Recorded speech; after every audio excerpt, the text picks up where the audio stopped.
Now that was God.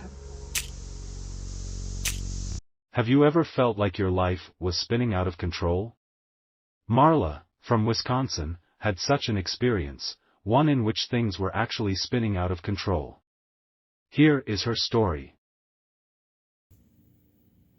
Hi, I'm Marla. I have a story, and it's a near-death story. So, I had been at the physical therapy, and they gave me a boot because I had something with my ankle and the bottom of my foot. And they said, don't wear the boot while you're driving. So I got in the car, wore the boot walking back to the car, and I started driving, and I said, oh my gosh, I forgot to take it off. And I'm driving. So I got in the belt line, and I did it a couple more times. I wore the boot while I was driving, and I said, I can do that. So I had a little time before I had to go to work that day, and I stopped at a Goodwill, and I parked the car, but I parked poorly. And I was backing up, and this parking lot had several cars parked fairly close on both sides, and I was kind of near the front door of the Goodwill. Well, I backed up, and my boot got stuck on the accelerator. My car took off, and around and around and around at top speed. And I looked at this car, and I passed it. I looked at another car, I passed it, and it went around. Well, I'm not sure how many times. It could have been 7, could have been more. Top speed, and I guess going, why am I not hitting a car? Why am I not hitting a person? Why am I not going on the street? And finally, my boot got unstuck, and I pulled it to a space. My body was, and the endorphins were unbelievable. It was amazing. I was alive, and I'm sitting there, and 2 boys pass me, and I kind of wave them, and they come over, and they said, "Are you okay?" And we just didn't understand what was going on. I said, "I'm okay. I'll be all right." And then they left. I'm sitting there, and I'm saying, oh my gosh, what am I going to do? Can't call my boyfriend.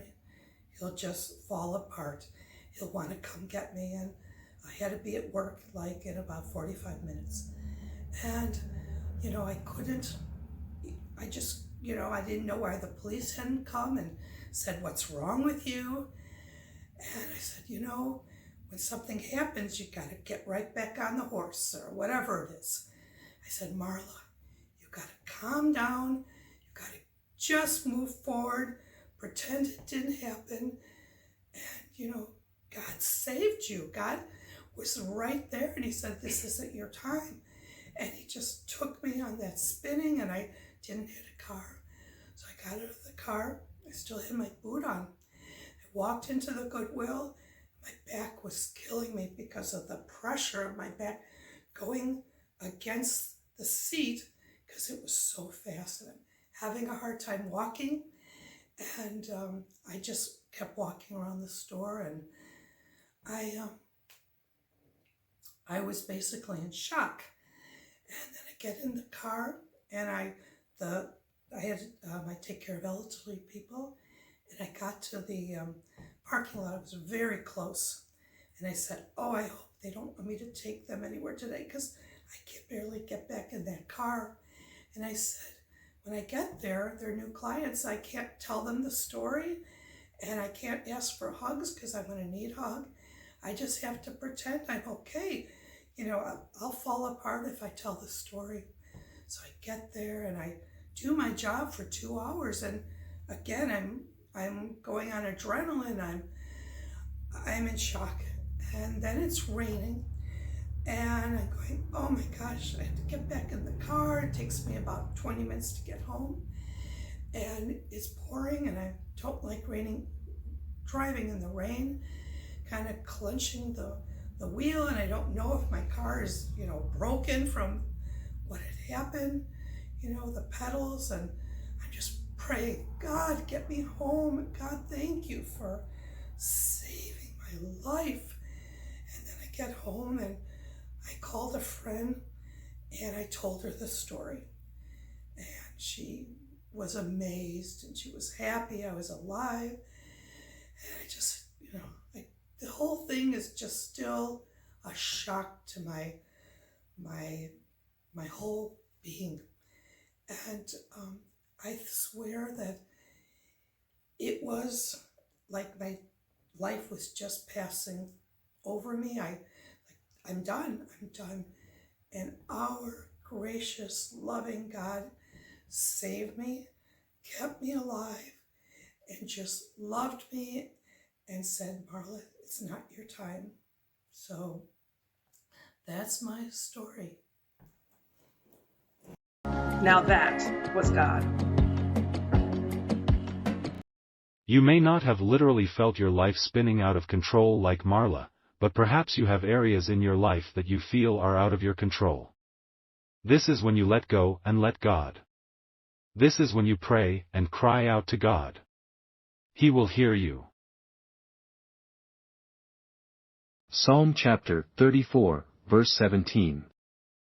The righteous cry out, and the Lord hears, and delivers them out of all their troubles. Cast all your anxiety on him, because he cares for you. 1 Peter chapter 5, verse 7. The Lord himself will fight for you. Just stay calm. Exodus chapter 14, verse 14. In my distress, I called to the Lord, and he answered me. Jonah 2 verse 2. Haven't I commanded you, be strong and courageous? Do not be afraid or discouraged, for the Lord your God is with you wherever you go. Joshua 1 verse 9. But blessed is the one who trusts in the Lord, whose confidence is in him. Jeremiah 17 verse 7. Thank you for listening. If you have a story you'd like to share, email it to nowthatwasgod@gmail.com. This YouTube channel is solely for the purpose of praising and glorifying God. Don't forget to click on the logo button below to subscribe to this channel.